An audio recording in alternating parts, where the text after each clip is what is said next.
மக்கள் அனைவருக்கும் வணக்கம். இது நியூஸ் ஜேவின் சொல்லியடி. இன்று நம்முடைய நிகழ்ச்சியில் பேசுவதற்காக முன்னாள் சட்டமன்ற உறுப்பினர், இந்திய குடியரசுக் கட்சியினுடைய தலைவர் சேக்கு தமிழரசன் அவர்கள் வந்திருக்கிறார். வணக்கம் சார். வணக்கம்.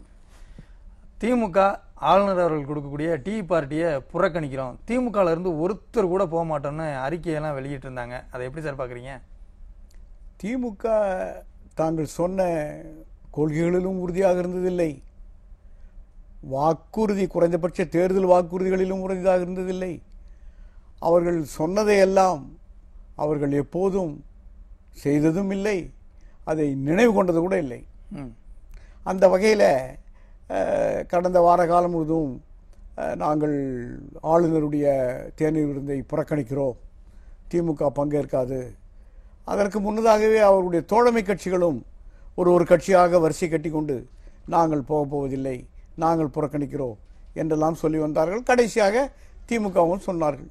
ஆனால் மறுநாளே இப்போது திமுக தலைவர் முதலமைச்சராக அங்கே போயிருக்கிறார். முதலமைச்சராக இருக்கிறவர் தான் திமுக தலைவர், பொதுச் செயலாளராக இருக்கிறவர் அமைச்சராக போயிருக்கிறார். அவர்தான் இல்லை, இது மூலமா என்ன சொல்ல வர்றாங்க? இப்ப அமைப்பு செயலாளர் சொல்லும்போது கட்சி புறக்கணிக்குது, நாங்க அரசு ரீதியா போய் கலந்துப்போம் அப்படின்னா இது யாரை ஏமாத்துறாங்க? கூட்டணி கட்சியை ஏமாத்துறாங்களா, மக்களை ஏமாத்துறாங்களா, இல்ல அவங்களே ஏமாத்திக்கிறாங்களா? நீங்க சொன்ன மூன்றும் மக்களையும் ஏமாற்றுகிறார்கள், கூட்டணி கட்சிகளையும் ஏமாற்றுகிறார்கள், தங்களை தாங்களே ஏமாற்றிக் கொள்கிறார்கள். இந்த மூன்றும் இது அவர்களுடைய வாடிக்கை. நீங்க ஒரு காலத்துல பாஜகவோடு கூட்டணியா, யாரோடு யார் கூட்டு சேர்வது, அவர்களோடா? அவர்கள் ஆக்டோபஸ். இதை விட கடுமையா ஒரு வார்த்தை சொல்ல முடியுமா? திமுக தலைவர் கலைஞர் என்ன சொன்னார்?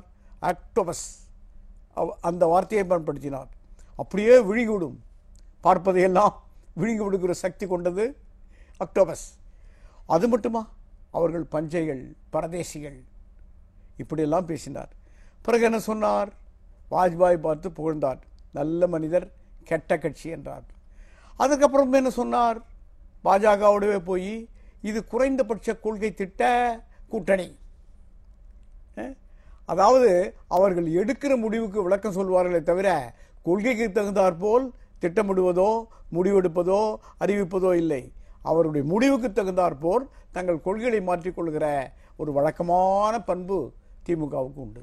இப்போ இந்த விவகாரத்துல கூட்டணி கட்சியை ஏமாத்துறதுக்காக இதை செஞ்சிருக்காங்கன்னு சொன்னா, கூட்டணி கட்சியை ஏன் ஏமாத்தணும்? திமுகவுக்கு இந்த தேவை ஏன் வந்திருக்கு?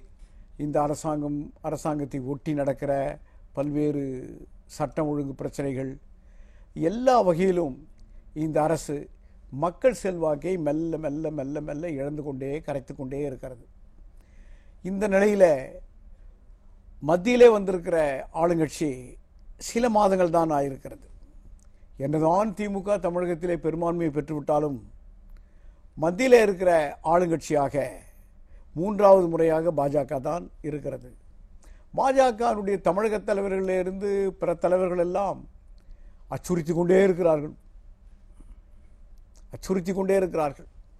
இங்கே என்ன நடக்கிறது பார்த்து கொண்டிருக்கிறோம், கவனித்துக் கொண்டிருக்கிறோம், உன்னிப்பாக பார்க்கிறோம், என்ன நடந்துக்கிறது என்பதெல்லாம் பட்டியல் போட்டுக் கொண்டிருக்கிறோம், கட்டாயம் பதில் சொல்லியாக வேண்டும் என்பதை போன்ற வார்த்தைகள் இங்கே இருக்கிற மாநில தலைவர்களிலிருந்து அகில தலைவர்கள் வரையில் வந்து கொண்டே இருக்கிறது.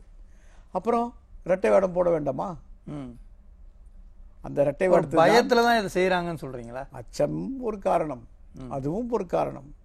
அப்போ திமுக அரசுக்கு மக்கள் செல்வாக்கு, அதாவது பாஜக அரசை முழுமையாக எதிர்ப்பதிலே கூட அவர்களுக்கு உறுதி இல்லை. அதை தான் நான் சொல்கிறேன். எதிர்ப்பதை போல ஒரு தோற்றம், அவ்வளவுதான். எதிர்ப்பதில் எப்பவுமே அவர்களுக்கு உறுதி இல்லை, கொள்கையிலே உறுதியில்லை என்கிற போது இதுவெல்லாம் உறுதியற்ற போக்கு தான் வந்து கொண்டிருக்கும். இந்த உறுதியற்ற போக்குனாலதான் காங்கிரஸா இருக்கட்டும், இல்ல விசிகாவா இருக்கட்டும், திமுகவை அப்பப்போ சீண்டிக்கிட்டே இருக்காங்களோ? இல்ல, அவங்களுக்கு என்ன நிலைமை என்றால், அது இடதுசாரிகளானாலும் நம்முடைய ஒரு ஒடுக்கப்பட்ட மக்கள் அமைப்பை விசிகாவானாலும் மக்களின் உணர்வுகளை குறைந்தபட்சமாக அவர்களால் பிரதிபலிக்காமல் இருக்க முடியவில்லை. இல்ல, திமுக ஆட்சி நிலையானது இல்லைன்னு திருமாவளவன் சொல்றாரு. இது வெறுமனே மக்களை சமாதானப்படுத்துறதுக்காக சொல்ற வார்த்தையா என்ன? இல்ல, அவர் நிலையான ஆட்சி இல்லைங்கிறது வாடிக்கையானது தானே. திமுக புரட்சி தலைவர் எம்ஜிஆர் இருந்த வரையில அவர்களால் திருப்பி எழ முடிந்ததா? புரட்சித்தலை அம்மா அவர்களை ஒரு முறை அவர்கள் களத்தில் வந்து பெரிய ஒரு கூட்டணியை வைத்து தோற்கடிக்க முடிந்தாலும் கூட தொடர முடிந்ததா? ஆக கடந்த கால வரலாற்றிலே கூட அவர்களுக்கு நிலைத்த ஆட்சி என்பது இல்லையே. அதனால அந்த கடந்த கால வரலாற்றை இப்ப தொட்டு காட்டுகிறார், அவ்வளவுதான்.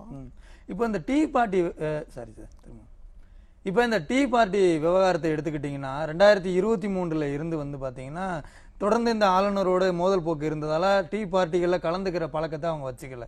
இப்போ ஏன் திடீர்னு பின்வாங்கியிருக்காங்க, என்ன காரணம்? அதான் நம்ம தொடக்கத்திலேயே சொன்னேன். அன்னைக்கு இல்லாத பையன் இன்னைக்கு எப்படி சார்? இன்னும் ஓராண்டு காலம் இருக்கிறது. இந்த 3 ஆண்டு காலத்திலே அவர்களுடைய இந்த ஆட்சியில என்னவெல்லாம் நடந்திருக்கிறது என்று மக்கள் தெரிந்திருக்கிறார்களோ இல்லையோ, திமுகவினுடைய தலைமைக்கும் திமுகவினுடைய பொறுப்பாளர்களுக்கும் நன்றாவே தெரியும். அதனால அவர்களுக்கு வந்து தேர்தல் நெருங்க நெருங்க மத்திய அரசோடு ஒரு இணக்கப்போக்கு வேண்டும்.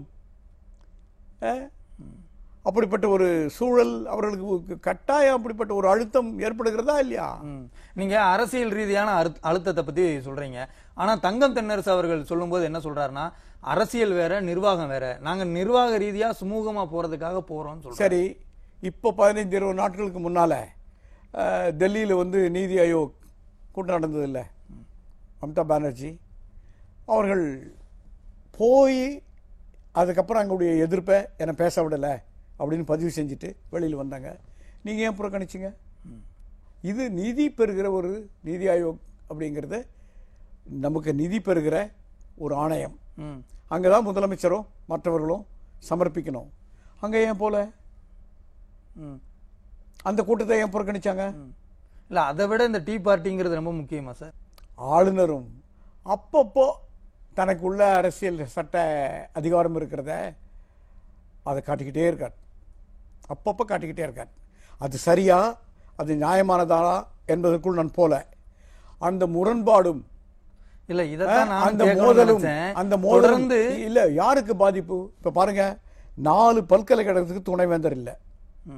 புகழ்பெற்ற பல்கலைக்கழகங்கள், சென்னை பல்கலைக்கழகமாகட்டும், மதுரை பல்கலைக்கழகமாகட்டும், அண்ணா பல்கலைக்கழகமாகட்டும், கோவை பாரதியார் பல்கலைக்கழகமாகட்டும், இவைகளெல்லாம் தமிழ்நாட்டினுடைய முக்கிய முன்னணி பல்கலைக்கழகங்கள். துணைவேந்தர் இல்லை. இந்த துணைவேந்தர் இல்லைன்னா இந்த கல்வி பாதிப்பு யாருக்கு? மாணவர்களுக்கு. மாணவர்களுடைய அந்த கல்வி வளம் என்பது தானே உண்மையான ஒரு மாநிலத்தினுடைய தேசத்தினுடைய வளம், அறிவு வளம். கல்வி வளம், அறிவு வளம், அது பணத்தை விட மகத்தானது, போற்றத்தக்கது, வலிமையானது. ஆக 4 ஒரு சென்னை பல்கலைக்கழகம் எவ்வளவு புகழ்பெற்ற பல்கலைக்கழகம், உலக பல்கலைக்கழகங்கள்ல. இதுக்கெல்லாம் காரணம் என்ன சார்? ஆளுநரோட, முதலமைச்சருடைய, ஆளுங்கட்சியினுடைய, இந்த ஆட்சி நிர்வாகத்தினுடைய மோதல் போக்கு தானே. இவ்வளவு நெருக்கடி கொடுக்கிற ஆளுநர்கிட்ட இவங்க ஏன் பின்வாங்கணும்? அத பின்வாங்கவில்லை. சரி, ஏன் உறவாட நினைக்கிறாரு? பணிந்து போகிறாரு. ஏன் பணிந்து போகணும்? அதுதான் ஏன். இதுக்கு நம்ம பெரிய அரசியல் சட்டம், பெரிய அங்க இங்க அதெல்லாம் நாம் சொல்ல வேண்டியதில்லை. கிராமத்து பொழிதான், பழமொழி தான், மடியில கனம் இல்லைன்னா வடியில பயம் எதற்குன்னு. நீங்கள் மடியில நிறைய கனம் இருக்குன்றீங்களா? ஆமா, தமிழகத்தில் வந்து தினம் நாளும் படுகொலைகள், நாளும் கொள்ளைகள், நாளும் போராட்டங்கள் எல்லாம் தினம் தினம் தினம் தினம் நீங்க பாக்குறீங்கல்ல. இதுக்கு மேல ஒரு மாய்மாலத்தை தானே காட்டிட்டு இருக்காங்க. இது சாதனை, அது சாதனை, அது சாதனைன்னு இதுதானே காட்டிட்டு இருக்காங்க. என்ன வந்து உண்மையான இது? அதாவது ஒரு நாட்டினுடைய பாபா அம்பேத்கர் சொல்வாரு, தேசம் என்பது பூகோளத்தில் இல்லை, வரைபடத்தில் இல்லை. அது வேண்டுமானால் உங்க அட்லஸ்ல, உங்க ஜியோகிராஃபி புக்கில், பூகோளத்தில் இருக்கலாம். ஆனால் தேசம் என்பது மக்கள் சார்ந்தது. மக்களின் வளர்ச்சி தான் தேச வளர்ச்சி. இன்னைக்கு சாமானிய மக்களுடைய வளர்ச்சி என்ன பெரிய வளர்ச்சி இருக்கு? என்ன அவர்களுக்கு வளர்ச்சி இருக்கு? அவர்களுக்கான என்ன சிறப்பு திட்டங்கள் இருக்கு? நீங்க ஏற்கனவே இருக்கிற திட்டங்களினுடைய பெயர்களை மாற்றி மாற்றி மாற்றி முலாம் பூசி கொண்டிருக்கிறீர்களே தவிர அதற்கு புது புது பெயர்கள் வைத்துக் கொண்டிருக்கிறீர்களே தவிர என்ன உங்க புதிய திட்டம்? இப்போ திமுக வந்து பாஜகவை நெருங்குதா சார்? ராஜ்நாத் சிங் இங்க வர்றார், ஸ்டாலின் அவர்கள் டீ பார்ட்டிக்கு போறார், இதெல்லாம் அதற்கான அறிகுறிகள் தானா? இது திமுகவுக்கு புதிதே இல்லை. நீங்க வந்து நான் கடந்த காலங்களில் திருப்பி தான் இதற்கு முன்னுதாரணம் சொல்றேன். பாஜக ஆட்சியை கவிழ்த்தது யார்? அதிமுக. இந்தியாவில் உருவான பாஜக ஆட்சி தட்டி தடுமாறி தொடக்கத்திலே வந்தபோது அதை கவிழ்த்தது யார்? அதிமுக. அன்றைக்கு அண்ணா திராவிட முன்னேற்றம் தான். கவிழ்த்த உடனேயே கொஞ்சம் கூட இடைவெளி விடாமல் கை கொடுத்து தூக்கி நிறுத்தியது யார்? கருணாநிதி தானே கடந்த கால வரலாறு. இப்ப தமிழகத்தில் ஒரு வெற்றியிடம் வந்திருக்கிறது. காங்கிரஸ் கட்சியிலே உள்ள இது வந்து இப்ப நீங்க திமுகவினுடைய தோழமை கட்சிகளை காங்கிரஸ் கட்சி உள்ளிட்டவர்கள் பேச தொடங்கி இருக்கிறார்கள். காங்கிரஸ் கட்சியிலே கூட ஒரு சாரார் நமக்கு அடுத்த ஆட்சி கூட்டணி ஆட்சியாக இருக்க வேண்டும் அதுக்காக வந்திருக்கிறாங்க. அவங்க ஆட்சி வர வேண்டும் என்பதெல்லாம் கூட அடுத்தது கூட்டணி ஆட்சியாக இருக்க வேண்டும், கூட்டணி இருக்கிறவர்களோடு தான் ஆட்சியில பங்கு தருவர்களோடு தான் கூட்டணி வைக்க வேண்டும் என்றெல்லாம் காங்கிரஸிலும் ஒரு முணுமுணுப்பு இருக்கிறதா இல்லையா? அப்ப காங்கிரஸ் நிறைய நெருக்கடி கொடுத்தாங்க அப்படின்னு சொன்னா இவங்க பாஜகவோட சேர்ந்து போயிருவாங்களா? எதை வேண்டுமானாலும் திமுகவுடைய எதிர்பார்க்க முடியாது என்று சொல்லவே முடியாது. ஏன்னா கடந்த கால வரலாறு அப்படி இருக்கிறது. இவர்கள் இதை செய்யவே மாட்டார்கள். இப்ப இடதுசாரிகளை சொல்லலாம், தெளிவா சொல்லலாம், இவர்கள் நிச்சயமாக பாஜகவோடு, ஏன்னா அவர்கள் கூட ஒரு கட்டத்தில் பாஜகவோடு இல்லை என்றாலும் அந்த பெரிய கூட்டணி ஒன்று உருவானதே, அப்போ நெருக்கடி நிலையை எதிர்த்து அப்புறம் இந்த நிலையெல்லாம் எதிர்த்து அவர்கள் இருக்கிற அணியில் நாங்கள் பங்கேற்போன்றெல்லாம் கூட சமரசம் செய்ய வேண்டியது. ஆனாலும் இப்பவும் நம்ம தெளிவாக சொல்லலாம், இடதுசாரிகள் சேர மாட்டாங்கன்னு. அப்படி திமுகவும் நம்ம சொல்ல முடியுமா? இல்ல சொல்ல முடியாது. இன்னொரு பக்கம் இந்த ஆம்ஸ்டாங் அவருடைய கொலையால சட்டம் ஒழுங்கு கெட்டு போச்சுன்ற ஒரு பிரச்சனை இருக்கு. பல்வேறு அமைச்சர்கள் மீது ஊழல் குற்றச்சாட்டு வழக்குகள் எல்லாம் நிலுவையில் இருக்கு. இது எல்லாமே ஆளுநர்களுடைய கையில தான் இருக்கு. அதனால ஆளுநர் கூட சமரசமா போறாங்களோ? ஆளுநரோட சமரசமா போறது இருக்கட்டும். சரி, இந்த ஆளுநர் குறித்த இந்த பிரச்சனை திமுகவுக்கு எப்போ வந்தது? ஆளுங்கட்சியான பிறகா இல்லை எதிர்கட்சியாக இருக்கிற போதா? ஆளுங்கட்சியான பிறகா இல்லை எதிர்கட்சியாக இருக்கிற போதா? எதிர்கட்சியாக இருக்கிற போது எத்தனை முறை நீங்கள் விண்ணப்பத்தை எடுத்துக்கொண்டு ஆளுநர் மாளிகையின் கதவை தட்டியிருப்பீர்கள்? எத்தனை முறை கோரிக்கைகளை, விண்ணப்பங்களை, புகார்களை எடுத்துக்கொண்டு திமுகவினுடைய நிர்வாகம் ஆளுநர் மாளிகை, இன்றைக்கு ஆளுநர் வேறு வந்திருக்கலாம். நீங்கள் அதாவது திருப்பி திருப்பி நான் என்ன சொல்றேன்னா, அதுல ஒரு நிரந்தர கொள்கையே இல்லை. நீங்க ஒரு காலகட்டத்தில் கலைஞர் என்ன சொன்னார்? கே ஷா அவர்களை, கே ஷா இந்த நாட்டினுடைய ஆளுநராக இருந்தார், இந்த மாநிலத்தினுடைய ஆளுநராக இருந்தார். அப்ப என்ன சொன்னார்? அவர் வெறும் கே ஷா அல்ல, கலைஞர் கருணாநிதி ஷா. இப்படி சொன்னார்களா இல்லையா? புகழ்ந்தார்களா இல்லையா? ஆக உங்களுக்கு நட்பு பாராட்டினால், துணை நின்றால், அவர் கே ஷாவை சொன்னது போல கலைஞர் கருணாநிதி ஷா. உங்களோடு நட்பு பாராட்டாவிட்டால், உங்களோடு துணை நிற்காவிட்டால் உங்களுக்கு ஆளுநர் மாளிகை கசக்கும். அதனால அதுல அவர்களுக்கு ஒரு தெளிவான உறுதியான கொள்கையோ பார்வையோ இல்லை என்பதுதான் எங்களை போன்றவர்களுடைய குற்றச்சாட்டு. இப்போ நம்ம சுதந்திர தினத்தன்னைக்கு பேசிக்கிட்டு இருக்கோம். திமுகவினுடைய இந்த இரட்டை நிலைப்பாடை பார்த்து அந்த கூட்டணி கட்சிகளெல்லாம் அதுல இருந்து எப்படியாவது வெளியேறணும்னு ஒரு போராட்டத்தை நடத்திக்கிட்டு இருக்காங்களோ? அந்த போராட்டங்களிலே அவர்கள் ஈடுபடாவிட்டால் அவர்கள் மக்கள் அரங்கிலே அரசியல் களத்துக்கே வர முடியாதே, அரசியல் செய்ய முடியாதே. பிறகு எந்த முகத்தோடு போய் மக்களை போய் அவர்கள் சந்திக்க முடியும்? அப்ப கூட்டணி விட்டு கண்டிப்பா வெளியே வருவாங்க. இதுல என்ன, தேர்தல் வரும்போது தானே தெரியும். இந்த தேர்தல் வரும்போது தானே தெரியும். வருகிற போது அதனாலதான் திமுக இப்படிப்பட்ட யுத்திகளை எல்லாம் கையாளுகிறது.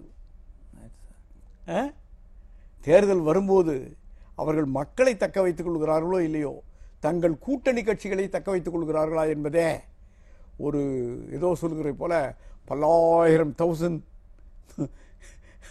கேள்வி. அது முடியுமா? இந்த கூட்டணி நீடிக்குமா? ஏன்னா நீங்க இந்த கூட்டணியில் இருக்கிற சில கட்சி தொடர்கள் அண்ணா திராவிட முன்னேற்ற கழகம் கடந்த காலங்களிலே பாஜகவோடு கூட்டணியிலே இருந்தது என்பதற்காகவே திமுக தலைமையிலான கூட்டணிக்கு போனவர்கள். அதிமுக கட்சியினுடைய நிலைப்பாடுகளை எதிர்த்தோ செயல்பாடுகளை எதிர்த்தோ அது மட்டும் ஒரு காரணம் என்றல்ல, பாஜகவோடு அவர்கள் கூட்டணி வைத்திருக்கிறார்கள் என்பதற்காகவே திமுக கூட்டணிக்கு போன கட்சிகள் இருக்கிறது. அவர்களுக்கெல்லாம் இப்போ அதிமுக பாஜகவோடு இல்லை என்ற தெளிவான ஒரு நிலைப்பாடு வந்த பின்னால் ஒரு தடுமாற்றம் வரத்தானே செய்யும் இயல்பாகவே. அதனால தேர்தல் வந்தால் இது தெளிவாகிவிடும். நிகழ்ச்சியில் கலந்து கொண்டு உங்களுடைய கருத்துக்களை எல்லாம் பகிர்ந்து கொண்டமைக்கு நன்றி சார். நன்றி. நன்றி. நேயர்களை மற்றும் ஒரு அமர்வில் மீண்டும் சந்திக்கலாம். நன்றி, வணக்கம்.